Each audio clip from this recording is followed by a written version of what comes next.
Жылдам ақпарат тарады, көріңіздер. Сәлемсіз бе қымбатты көрермен, арнамызға қош келдіңіз. Әлемде және Қазақстанда болып жатырған соңғы жаңалықтарды алғаш арқадарынан білгіңіз келсе, арнамызға жазылыңыз, лайк басуды ұмытпаңыз.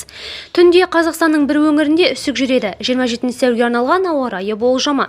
Қазақстанда 2025 жылы 27 сәуірге арналған ауа райы болжамы жарияланды. Қазгидромет деректеріне сәйкес, еліміздің басым бөлігінде батыс циклонның әсері байқалады.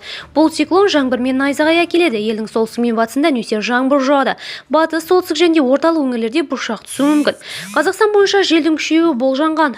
Оңтүстікте шаңды дауыл соғуы ықтимал, ал оңтүстік шығыс пен батыста түнгі және таңғы уақытта тұман түседі. Шығыс Қазақстан облысының солтүстігі мен шығысында түнде -1 градусқа дейін үсік күтіледі. Сонымен қатар Қызылорда облысында, Түркістан облысының солтүстігі мен батысы, орталығы және тау бөктеріндегі аудандарында, Маңғыстау облысының солтүстік шығысы мен шығысында өрт қаупі жоғары деңгейде сақталады.